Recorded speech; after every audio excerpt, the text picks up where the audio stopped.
हिमगिरी के तुंग शिखर पर बैठ शिला की शीतल छाँव एक पुरुष भीगे नैनों से देख रहा था प्रलय प्रवाह। Hello everyone, welcome to Studygram channel. आइए देखें टीएसटी एग्ज़ाम 2025 सिलेक्शन टेस्ट में आज मॉक टेस्ट 32 देखेंगे, जिनमें हम कल कुछ 100 प्रश्नों को देख लिए थे, तो उसके आगे का प्रश्न जो है इस वीडियो में कंप्लीट देखेंगे। तो आज जो है कुछ 25 प्रश्नों को हम देखने वाले हैं। तो पहला प्रश्न पूछ रहा है, यानी कि पहला मतलब क्या है कि 101 प्रश्न है कि किस वाक्य में पूछ रहा है कि कर्मवाच्य नहीं है। तो वाच्य के बारे में पूछा है कि किस वाक्य में कर्मवाच्य नहीं है। तो वाच्य मीन्स क्या होता है, वाच्य को इंग्लिश में वॉइस कहते हैं। तो वाच्य का अगर शाब्दिक अर्थ पूछा जाए तो क्या होगा, तो वाच्य का शाब्दिक अर्थ होता है बोलने का विषय। यानी कह सकते हैं कि बोलने का विषय मतलब वाच्य का अर्थ कि क्रिया के जिस रूप से यह पता चले कि वाक्य में जो कर्ता कर्म या भाव किसके अनुसार जो है कार्य करे, यानी किसकी प्रधानता बताई जा रही है, उसी को वाच्य कहते हैं। तो उदाहरण हम देख रहे हैं कि कर्मवाच्य में पूछा कौन सा इसमें से उदाहरण नहीं है। उसने खाना नहीं खाया, उससे खाना नहीं खाया गया, छात्र द्वारा पुस्तक पढ़ी गई, बालक खिलखिलाकर हंस रहा था, दोषी व्यक्ति द्वारा क्षमा याचना की गई। तो किसमें जो है, किस वाक्य में कर्मवाच्य नहीं, यानी कर्म की प्रधानता जो है किसमें नहीं है। तो 101 का सही उत्तर देखेंगे तो इसमें ग वाला जो उत्तर, इसमें कर्मवाच्य का उदाहरण यह नहीं है। यानी बालक खिलखिलाकर हंस रहा था, तो जो है पूरा प्रभाव बालक पर पड़ रहा है। बालक खिलखिलाकर हंस रहा था, ये तो क्या हो जाएगा, तो ये कर्तृवाच्य होगा क्योंकि पूरा जो प्रभाव पड़ा वो कर्ता पे पड़ रहा है, उस पर कर्म की इसमें कोई आवश्यकता नहीं है। बालक खिलखिलाकर हंस रहा है, तो हंसने का प्रभाव जो है बालक पर पड़ रहा है, और बालक क्या हो जाएगा, कर्ती अर्थात करता है, तो यह कर्तृवाच्य होगा। बाकी सभी में जो है कर्मवाच्य की प्रधानता दिख रही है। उससे खाना नहीं खाया गया, तो खाना जो है यही कर्म हो गया। छात्र द्वारा पुस्तक पढ़ी गई, तो पुस्तक क्या इसमें कर्म हो गया। दोषी व्यक्ति द्वारा क्षमा याचना की गई, तो इसमें क्षमा याचना, ये जो द्वारा शब्द भी लग गया, ये भी क्या हो गया, कर्मवाच्य के अंतर्गत आएगा। तो इनमें से क, ख और घ जो है ये कर्मवाच्य का उदाहरण, किंतु जो है बालक खिलखिला का हंस रहा था, तो ये कर्तृवाच्य का उदाहरण है। आगे देखेंगे तो 101 का सही उत्तर ग वाला होगा। आगे प्रश्न 102 प्रश्न पूछा है किस विकल्प में संबंध बोधक अव्यय है। तो अव्यय यानी कि दूसरे शब्दों में अविकारी भी कह सकते हैं। तो अव्यय अविकारी क्या होता है, जिस पर लिंग वचन पुरुष कारक इत्यादि चीज़ों का प्रभाव नहीं पड़ता, उसी को अव्यय कहते हैं। तो यहाँ पूछ रहा है एक संबंध बोधक अव्यय, यानी अव्यय का जो है भेद पूछ रहा है। तो संबंध बोधक अव्यय क्या होता है कि जिस अव्यय में जिस अव्यय शब्द में हम देखेंगे कि संज्ञा या सर्वनाम का जो संबंध है वो वाक्य के दूसरे शब्दों के साथ जब प्रकट होता है, यानी एक का संबंध दूसरे से जब बतलाया जाता है, जब प्रकट होता है या बोध होता है, तो उसी को हम कह सकते हैं संबंध बोधक अव्यय। तो किस विकल्प में है ये संबंध बोधक अव्यय, तो 102 का सही उत्तर क्या होगा, तो ग वाला इसका सही उत्तर है। ग वाले में संबंध बोधक अव्यय यानी खुशी के मारे उसका गला भरा है। अब यहाँ पे जो के मारे लिखा है ये क्या, एक दूसरे से जो है यानी खुशी और जो है गला, ये एक दूसरे शब्दों का क्या कर रहा है, संबंध उसका प्रकट कर रहा है, बोध करा रहा है। तो यहाँ पे ये जो मारे शब्द लिखा है, के मारे शब्दों को जोड़ने का भी कार्य कर रहा है, उसका संबंध बता रहा है। एक संज्ञा का दूसरे संज्ञा से, एक सर्वनाम का दूसरे सर्वनाम से जब संबंध बतलाया जाता है तो उसी को संबंध बोधक अव्यय कहते हैं। तो 102 का सही उत्तर ग वाला होगा। आगे देखते हैं 103 है कि किस विकल्प में मिश्र वाक्य है। मिश्र वाक्य क्या होता है कि जब एक वाक्य दूसरे उपवाक्य पर आश्रित या निर्भर हो जाता है, तो उसी को मिश्र वाक्य कहेंगे। तो किनमें से जो है, किस विकल्प में, किस उदाहरण में मिश्र वाक्य का उदाहरण दिया गया। तो 103 का सही उत्तर, इसमें भी जो सही उत्तर है वह भी ग वाला है, जो कि मिश्र वाक्य का उदाहरण। सेठ जानता है कि नौकर ईमानदार है। अभी जो है कि ये जो है इसमें कि शब्द लग गया, तो ये जो है एक वाक्य दूसरे उपवाक्य पर निर्भर हो गया। यानी सेठ जानता है कि, यानी एक वाक्य तब तक पूरा नहीं होगा जब तक हम दूसरा उपवाक्य कंप्लीट नहीं करेंगे। तो इसलिए ग वाला जो है यह मिश्र वाक्य का उदाहरण है। चोर को देखकर सिपाही पकड़ने दौड़ा, तो ये तो सरल वाक्य का उदाहरण हो जाएगा। नेताजी भाषण देकर चले गए, यह भी सरल वाक्य का उदाहरण हो जाएगा। बिजली नहीं थी और घर सुनसान था, तो और क्या है, एक वाक्य से जब ज़्यादा उपवाक्य रहता है तो उसे हम संयुक्त वाक्य कहते हैं। तो ये संयुक्त वाक्य का उदाहरण होगा। और बाकी जो है क और ख जो है वो सरल वाक्य का उदाहरण। तो मिश्र वाक्य पूछा है तो सही उत्तर ग है। आगे देखते हैं 104 प्रश्न पूछा है कि वह कितना सुंदर दृश्य रेखांकित पद का सही पद परिचय बताना है। तो इसमें केवल आपको जो है वह शब्द जो दिया है इसी का क्या करना है, आपको केवल पद परिचय निकालना है। पद परिचय क्या होता है कि किसी शब्द का व्याकरणिक रूप से उसकी पूरी जानकारी देना, वही क्या होता है, पद परिचय। तो वह शब्द की व्याकरणिक दृष्टि से क्या है यही बताना है। तो वह शब्द जो है वह अव्यय शब्द होता है। तो इसमें सभी में देखिए सारे विकल्प में जो है अव्यय लिखे हैं, तो अव्यय यानी दूसरे शब्दों में अविकारी कहते हैं। और वह शब्द क्या है, विस्मयादि बोधक। तो सभी में भी विस्मयादि अधिक बोधक दिए हैं। तो इसके आगे का जब हम पढ़ेंगे वह कितना सुंदर दृश्य है। तो यहाँ आश्चर्य की बात नहीं हो रही, कोई चीज़ जो है विस्मय में नहीं डाला जा रहा है, यहाँ पे कोई व्यंग भी नहीं किया जा रहा है, ना कोई प्रश्न किया जा रहा है। ये जो है प्रसन्नता सूचक जो है वाक्य है, यानी वह शब्द जो है एक प्रसन्नता बोधक ऐसा शब्द लग रहा है। तो यहाँ पर हर्षबोधक वाक्य हो जाएगा, यानी अव्यय विस्मयादिबोधक और हर्षबोधक हो जाएगा। वह शब्द में क्या होगा, तो क वाला इसका सही उत्तर है। आगे देखते हैं। अब पूछा निम्नलिखित में से तद्भव शब्द क्या है। आलस्य उपालंब, और आगे लिखा है कि आलस्य उपालंब, आगे लिखा है कपूर और लिखा है कदा। तो पूछा है तद्भव शब्द क्या है। प्रश्न क्या पूछा है कि इनमें से तद्भव शब्द क्या है। तो 105 का सही उत्तर क्या होगा, तो तद्भव शब्द क्या होता है कि जो संस्कृत के मूल शब्द से आकर जो विकृत हो जाते, बिगड़ जाते, उसी को तद्भव कहते हैं। तो आलस्य तो हो जाएगा संस्कृत का मूल शब्द है, बोल सकते हैं तत्सम है। उपालंब भी बोल सकते हैं, तत्सम शब्द होता है। तो यहाँ पर आपको तद्भव शब्द बताना। तो क ख तो नहीं है, तो इसमें आगे देखेंगे कपूर है और कदा। तो कदा शब्द भी क्या होता है, तो कदा शब्द भी बोल सकते हैं, यह भी तत्सम शब्द है, यानी कदा कभी इसको कहते हैं। तो कदा एक तत्सम यानी संस्कृत का मूल शब्द है। कपूर क्या होता है, तो यही जो है ये तद्भव शब्द है। क्या है, तो तद्भव यह शब्द है। तो कपूर को अगर संस्कृत तत्सम में जाना जाए तो क्या होगा, कपूर का तत्सम होता है कर्पूर, यानी कर्पूर हो जाएगा। कर्पूर क्या हो जाएगा, ये तत्सम हो जाएगा, और इसका तद्भव कपूर। तो तद्भव शब्द क्या है, इसमें ग वाला इसका सही उत्तर है। आगे प्रश्न देखते हैं। 106 प्रश्न है कि अरबी शब्द इनमें से कौन सा विकल्प नहीं है। नहीं बताना इनमें कौन सा अरबी शब्द नहीं है। तो 106 का सही उत्तर क्या होगा, तो 106 का सही उत्तर इसमें अरबी शब्द घ वाला जो है वो कमीना जो शब्द लिखा है ये अरबी शब्द नहीं है। तो नहीं बताना है, तो 106 का सही उत्तर घ वाला है, यानी जिहाद, गुस्सा, दौलत, ये सभी कैसे शब्द हैं, तो ये अरबी के शब्द हैं, किंतु घ वाला जो है अरबी का शब्द नहीं है। अगला प्रश्न देखते हैं। तो 106 का सही उत्तर घ होगा। आगे 107 प्रश्न है कि निम्नलिखित में कुबेर का पर्यायवाची नहीं है।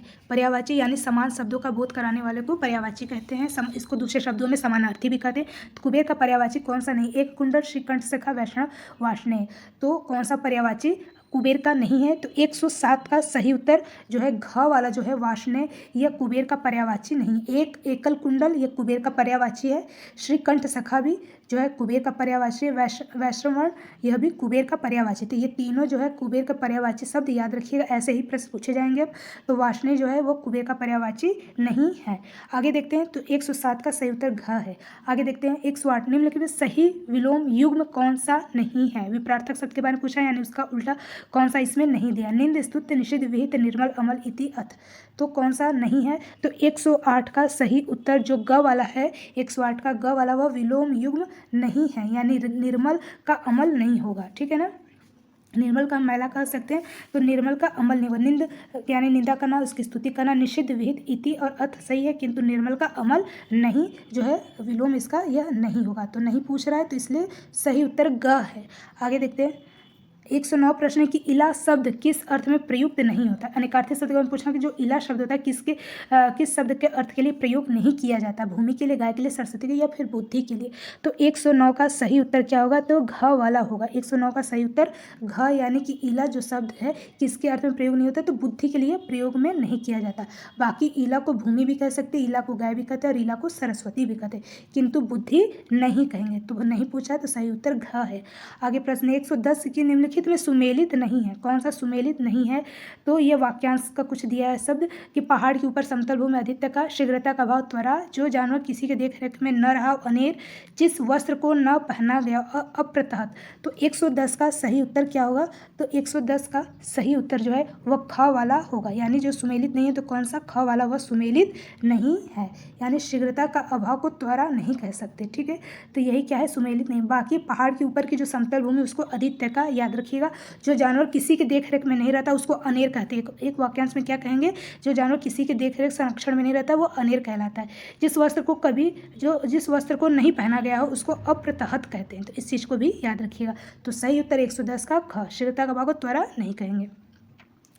111 की अकर और आकर क्रमशः का सही अर्थ बताना। एक बताना है आपको अकर का क्या अर्थ होता है, और एक बताना है आकर। तो इन दोनों का जो है अर्थ बताना है कि क्रमशः इसका सही अर्थ क्या होगा, कौन सा विकल्प है, अकर और आकर। एक अकर दिया, एक आकर, इसका सही अर्थ क्या होगा। तो 111 का सही उत्तर जो है वह ख वाला होगा।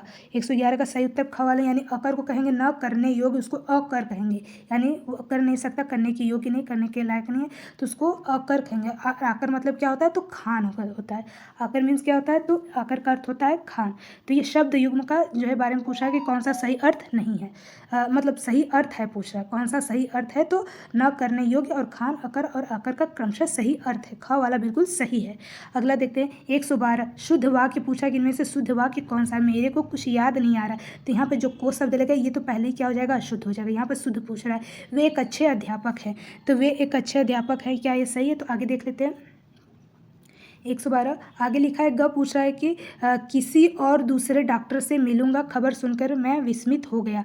तो कौन सा सही उत्तर है, तो 112 का सही उत्तर क्या हो जाएगा, 112 का सही उत्तर घ वाला हो जाएगा, यानी कि खबर सुनकर मैं विस्मित हो गया। खबर सुनकर क्या हो गया, मैं विस्मित हो गया, या खबर सुनकर मैं विस्मय हो गया।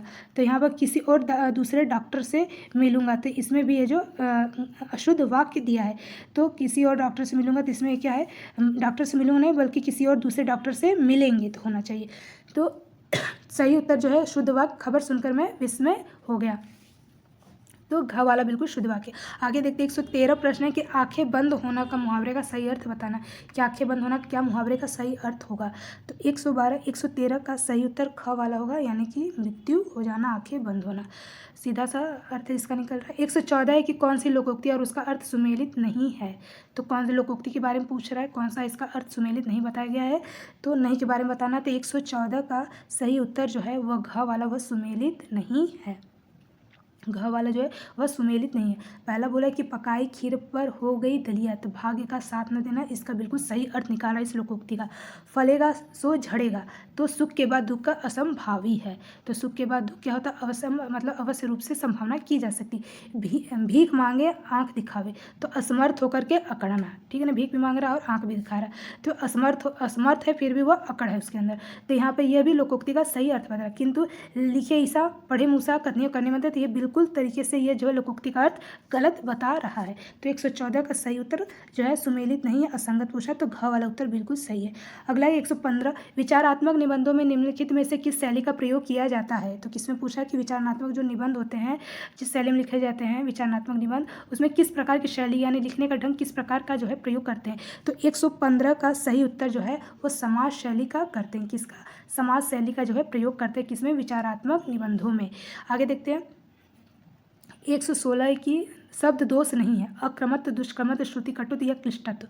तो कौन सा शब्द दोष नहीं होता है, तो 116 का जो ख वाला है वह दुष्क्रमत्व जो है वह क्या होता है, तो वह जो है शब्द दोष नहीं होता है, दुष्क्रमत्व। तो 116 का ख वाला उत्तर बिल्कुल सही है। कौन सा शब्द दोष नहीं है, तो दुष्क्रमत्व जो है वह शब्द दोष नहीं होता है। बाकी जो है कि अक्रमत्व शब्द दोष के अंतर्गत आता है। श्रुति कटुत्व यानी सुनने में जो कड़वा लगे, श्रुति कटुत्व, उसमें भी शब्द दोष आता है। क्लिष्टत्व यानी कुछ लिखने में कठिनाई है, तो क्लिष्टत्व भी है शब्द दोष के, अक्रमत्व भी शब्द दोष के अंतर्गत है। किंतु दुष्क्रमत्व यानी गलती से लिख देना, ये कोई शब्द दोष के अंतर्गत नहीं आएगा। तो 116 का सही उत्तर कौन शब्द दोष नहीं है, तो ख वाला नहीं है। बाकी शब्दों से ये तीनों याद रखिएगा। आगे देखते हैं 117 के आंचलिक उपन्यासकार कौन से इनमें से नहीं है। रामदरस में देवेंद्र सत्यार्थी, विष्णु प्रकाश, शैलेश मटियानी। तो आंचलिक उपन्यासकार कौन से नहीं है, तो 116 हो गया। 117 पूछा कौन से नहीं है, तो ग वाला जो है विष्णु प्रभाकर, ये आंचलिक उपन्यासकार नहीं है। इनको द्विवेदी युग के अंतर्गत रख सकते हैं, किंतु ये आंचलिक उपन्यासकार नहीं है, यानी किसी अंचल में रखकर के उपन्यास नहीं लिखते हैं। तो विष्णु प्रभाकर जो है आंचलिक उपन्यासकार के अंतर्गत नहीं आते हैं। बाकी रामदरस, देवेंद्र सत्यार्थी, शैलेश मटियानी, इनको कह सकते हैं कि ये किस प्रकार के उपन्यासकार है, तो आंचलिक उपन्यास है। तो 117 का सही उत्तर ग है। अपनी कहानी 1972 में लिखी किसकी आत्मकथा है, अपनी कहानी, तो अपनी कहानी किसकी, तो 118 का सही उत्तर ख वाला है, यानी कि वृंदावन लाल वर्मा जी हैं। अपनी कहानी आत्मकथा के जो है लेखक वृंदावन लाल वर्मा जी हैं। आगे देखते हैं 118 119 प्रश्न की दिनकर एक सहज पुरुष 1981 में लिखी गई जीवनी के रचनाकार कौन है। तो दिनकर एक सहज पुरुष क्या है, एक जीवनी विधा के अंतर्गत है। अब इसके पूछा कि रचनाकार कौन है दिनकर एक सहज पुरुष के, तो 119 का सही उत्तर जो है वह क वाला होगा। क वाला मतलब शिव सागर मिश्र जी जो है दिनकर एक सहज पुरुष जीवनी के रचनाकार हैं। इनका नाम क्या याद रखिएगा, शिव सागर मिश्र जी हैं। 119 का उत्तर सही है। 120 है कि राम शब्द के षष्ठी का एक वचन रूप बताइए क्या होगा। तो 120 का सही उत्तर ख वाला होगा, यानी रामस्य जो है, रामस्य रामियो रामायण, तो रामस्य क्या एक वचन का षष्ठी विभक्ति का यह रूप है। तो 120 का ख उत्तर सही है। 121 है कि मार्ग के दोनों तरफ वृक्ष है, इसका अनुवाद करना है आपको संस्कृत में। तो 121 का सही उत्तर क्या होगा, 121 का सही उत्तर, इसका जो संस्कृत अनुवाद सही है वह क वाला है, यानी मार्गम उभयतः वृक्षा संति, मार्ग से नहीं होगा, मार्गे भी नहीं होगा, तो इसलिए मार्गम उभयतः वृक्षा संति, मार्ग के दोनों तरफ वृक्ष हैं, तो मार्गम उभयतः, उभयतः मतलब दोनों तरफ, वृक्षा संति, तो सही उत्तर क वाला जो है अनुवाद बिल्कुल सही लिखा है। 122 प्रश्न है कि बृहत्तम में कौन सा महाकाव्य नहीं आता है, बृहत्तम में कौन सा महाकाव्य नहीं आता है उसके बारे में बताना। तो 122 का सही उत्तर जो घ वाला है, 122 का जो घ वाला है रघुवंश जो है वह बृहत्त्रयी के अंतर्गत नहीं आता। तो 3 याद रखिएगा, किराता जूनियम बृहत्त्रयी में आता है, शिशुपाल वध बृहत्त्रयी में आता है, नैषधचरितम जो श्रीहर्ष द्वारा लिखा गया यह भी बृहत्त्रयी में आता है। किराता जूनियम किसका है, तो भारवी जी का, शिशुपाल वध किसका है, तो महाकवि माघ का है। तो ये सभी जो है बोल सकते हैं बृहत्त्रयी के अंतर्गत, किंतु रघुवंश जो है कालिदास का खंड काव्य के अंतर्गत आता है, तो यह जो है बोल सकते हैं कि यह बृहत्त्रयी के अंतर्गत नहीं आएगा। सही उत्तर क्या है, घ है। आगे देखते हैं 123 है कि न कांतपि निर्भूषम विभाति वनिता मुखम, इस ये किसका अभिमत है, किसके द्वारा लिखा गया। तो सही उत्तर जो है वो क्या है, तो आचार्य भामा द्वारा, जो कि अलंकार संप्रदाय के पितामह कहे माने जाते हैं आचार्य भामा। तो इन्होंने इनका और इनका समय माना जाता है 6वीं शताब्दी, इनका जो है समय अवधि माना जाता है। तो न कांतपि निर्भूषम विभाति वनिता मुखम यह अभिमत देने वाले आचार्य भामा जी हैं। कौन है, तो आचार्य भामा जी। 123 का सही उत्तर ग है। 124 आचार्य मम्मट काव्य गुण कितने बताए, तो मम्मट जी ने काव्य के गुणों की संख्या कुल कितनी बताई है, तो ख अर्थात 3 बताई है। कितनी बताई है, तो ख, यानी कि आचार्य मम्मट ने काव्य गुणों की जो संख्या बताई है वो 3 बताई है। आगे देखते हैं रस सूत्र की अनुमितिवादी व्याख्या करने वाला आचार्य का नाम बताना है। तो आपको बताना रस सूत्र के अंतर्गत जो अनुमितिवादी उसकी व्याख्या करने वाला आचार्य का क्या नाम, भट्टनायक, अभिनवगुप्त, लोलट, शंकुक। तो 125 का सही उत्तर घ है, यानी शंकुक। आचार्य शंकुक ने रस सूत्र के अंतर्गत अनुमितिवादी व्याख्या करने वाले जो है आचार्य माने गए हैं। तो अनुमितिवाद के प्रवर्तक बोल सकते कौन है, तो आचार्य शंकुक जी हैं। तो सही उत्तर 125 का घ उत्तर सही है। तो चलिए अभी के लिए इतना ही। आज हमने जो है 125 प्रश्न इस वीडियो में मेरे कंप्लीट हुए। तो आगे का जो है मुक्त प्रश्न उसको नेक्स्ट वीडियो में देखेंगे। तब तक मिलेंगे नेक्स्ट वीडियो में। जय हिंद।